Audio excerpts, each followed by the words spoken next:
Whoa, I just noticed something. Qui-Gon is played by a real person. Why didn't you fuckers tell me? Next thing you know, you're gonna tell me the kid isn't CGI. Lucas thinks the mere appearance of Jabba will make us jizz our pants, but Lucas is wrong as hell. Is there seriously nothing that tells Anakin that some part of his pod is broken right now? Okay, I'll admit it, pod racing is badass, and I'll even give 2 sins off for it, but it's not gonna help this piece of trash's ultimate sin score that much.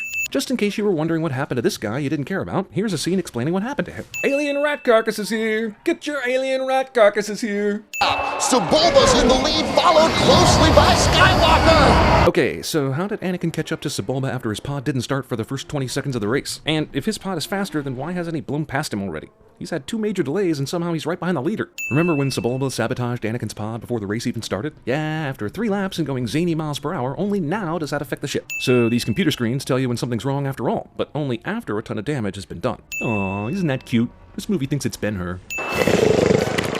Jabba does an impression of me watching a NASCAR race. Well, we have all the essential parts we need. I'm going back. If you hear groaning, it's because these camel aardvark things are CGI abominations that were called into existence by an unmerciful god.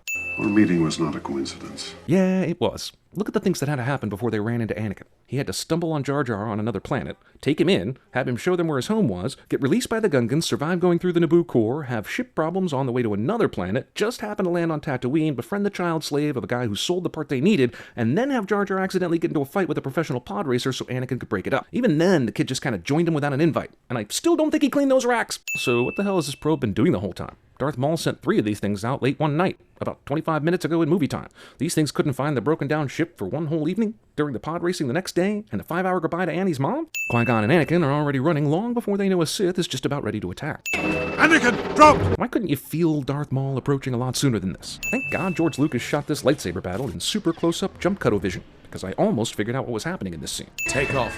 Why doesn't Obi-Wan help Qui-Gon fight this guy? Neither of the Jedi are important for this ship. They just need to get Queen Amidala to the Senate. And later, the Jedi Council tells him to go investigate Darth Maul anyway, so why not now? Anakin Skywalker, meet Obi-Wan Kenobi. Meeting that should have been a lot cooler than it is. We're a democracy. The people have decided. Tuck him away. Skip Padme will go from maternal figure in this film to sexual partner in the next. Like that. And that is creepy as f***. Space is cold. It sure is, but aren't you on a ship? Doesn't it have heat? I made this for you. I carved it out of a Japor snippet. When did you have time to do that? The total time Qui-Gon and everybody was down on the planet was like 3 days, and most of that time was spent fixing up your pod racer. Also, Japor snippets.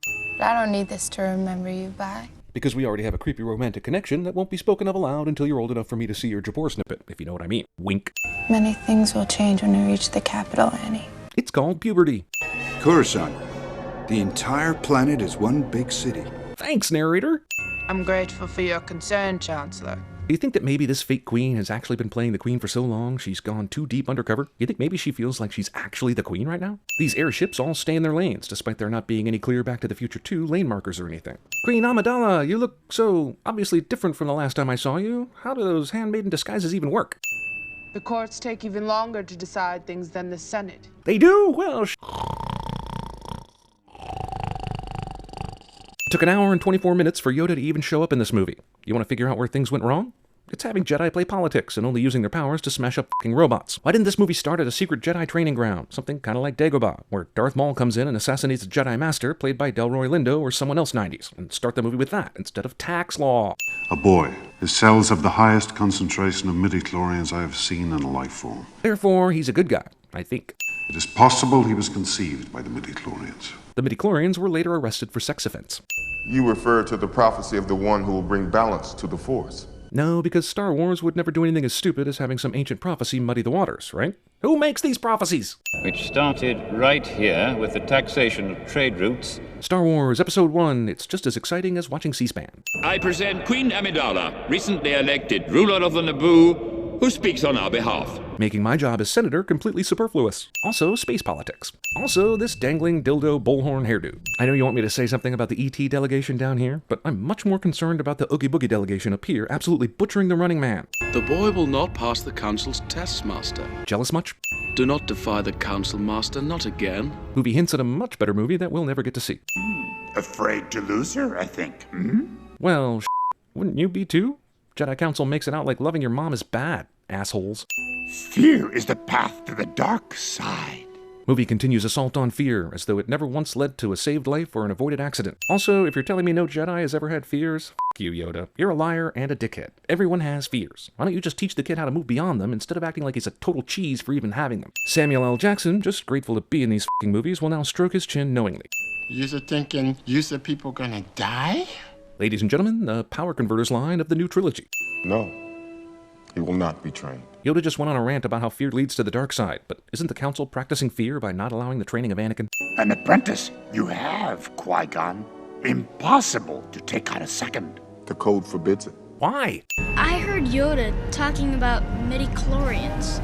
I've been wondering, what are midichlorians? Skip. I don't understand. I think Jake Lloyd got a bum rap. Look at the cast of this movie. It's full of amazing actors. Ewan McGregor, Samuel L. Jackson, Natalie Portman, Liam Neeson, Keira Knightley, and they're all playing blocks of wood.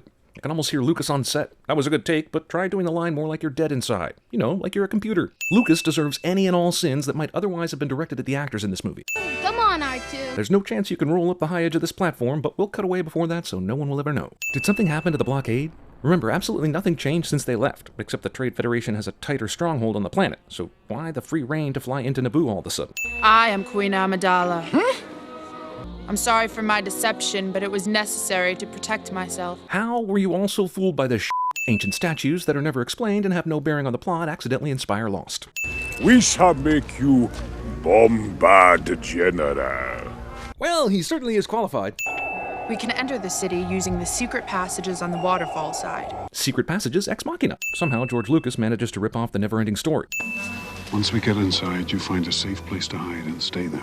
The f*** is he doing on this mission anyway? Why isn't he chilling in Obi-Wan's apartment somewhere watching cheesy How to Be a Jedi videos? Phantom Menace accidentally inspires all the albums made by T-Pain. Prequel screen. That guy should have ejected. Steady, steady. Oh, no one's listening to your dumbass. Well, why didn't they just do this before? Also, what kind of force field keeps out cannon fire but lets droids just walk through it? We'll handle this. I don't know why the Jedi have to take Darth Maul by themselves. They have a whole army behind them that could easily take him out right now. Well, Darth Maul is a criminally underused badass, and Duel of the Fates is one of the finest pieces of film score ever written, so we'll take 3 sins off here without looking back. Wait, here it is. While looking for the trigger, Anakin, a trained pilot, first pushes 2 dashboard buttons before grabbing the obvious trigger device. Everything this scene is and represents. Also, in the span of 6 seconds, Jar Jar hits more targets than all the stormtroopers in the entire Star Wars franchise combined, and on accident. Why isn't Anakin dead? He doesn't even know how to fly this thing yet, and he's running straight into the enemy without any problem. I'll try spinning. That's a good trick. Yeah, try that, asshole kid we hate, who we already know is going to survive whatever bullshit we see. Try that. Birds! We're about to see our first true scene of suspense in the movie, but what the hell is this place? This is some Galaxy Quest here. Oh yeah, the Gungans are fighting in this battle. I completely don't care about them. I mean, forgot about them. Jar Jar makes a fantastic tactical decision by complete accident. No. Your occupation here has ended. After her! This one's a decoy. Look, I know you want to make these Trade Federation guys half-wits, but do they really think the real queen would just run out in the open like this to save a decoy? Also, why were they certain the unmade-up queen was the queen anyway? I know Amidala came out from hiding to the Gungans, but to the rest of the world too? Well, it isn't a Jedi-Sith duel without there being an impossibly unending fall of some kind nearby. What's that? It's blowing up from the inside! Yeah, funny story. Some little kid accidentally autopiloted one of our spacecraft inside the enemy ship and then accidentally fired a torpedo to set off the very chain reaction we need to defeat this thing. I know, I didn't believe it either, but what are you gonna do, am I right? Now this is pod racing. No, it's not. Too bad you don't have the 1,000 other ships that were forming the blockade earlier. Oh well. Enemies are controlled by one power source and die when it explodes cliché. Darth Maul taunts Obi-Wan here, but wouldn't it be pretty easy for him to kill Obi-Wan by, like, spear throwing his lightsaber 5 feet down into Obi-Wan's face? I mean, where's he gonna go to dodge that Darth Maul stands perfectly still while Obi-Wan does all this bullshit to kill him. Also, the coolest character this trilogy has gets killed like a little bitch in the first movie. It's too late. You're still alive? Goodbye, Qui-Gon. I'll be sure to mention you in the next trilogy. Psych! Now, Viceroy. Why did Amidala bother going back into her queen makeup and outfit and after doing battle with her soldiers? Did they actually sit around and wait for her to get all formal before sending the Viceroy back? Confer on you the level of Jedi Knight. The Council does. Because you killed that one Sith guy, and not because you passed whatever nebulous trials were talked about earlier, but which were never shown. Grave danger I fear in his training. Fear leads to the dark side, Yoda. Agree with you, the Council does. The Jedi Council changes their mind about training Anakin because he lucked out destroying the droid ship. They still sense fear in him, right? Nothing else has changed, right? Qui-Gon's funeral is, for some reason, held on Naboo. What will happen to me now? You turn into Hayden Christensen, of course. There's no doubt the mysterious warrior was a Sith. Always two there are. Except when you kill one, right? Then there's only one, right? Right? But which was destroyed? The master or the apprentice? This would be a great way to end the movie. But, well, the first movie ended with a big celebration, so I guess this one has to as well.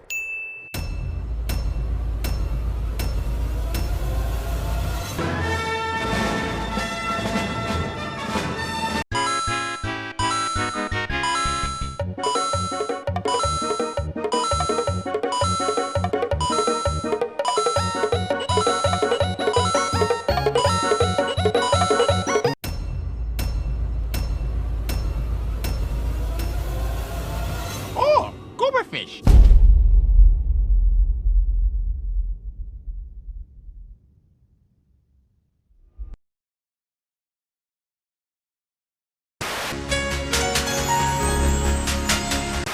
I will not condone a course of action that will lead us to war.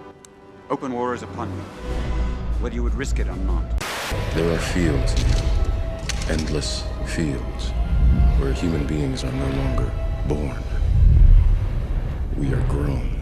Just keep swimming, just keep swimming, just keep swimming, swimming.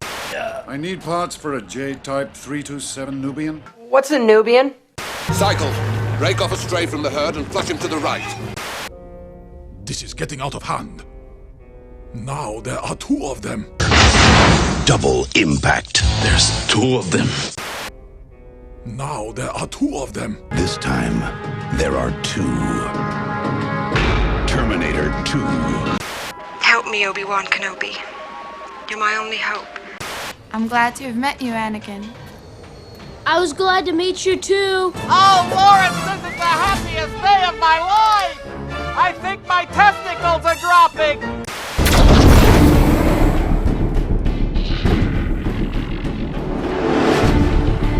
Oh boy, Mom, you sure can hydrate a pizza. Hello, everybody, and welcome to this year's annual Las Vegas International Dodgeball Open, brought to you exclusively here on ESPN 8, The Ocho. There's only one person who guns an engine like that. It's gotta be the roughest, tough guy of them all, Machine Gun Joe Viterbo!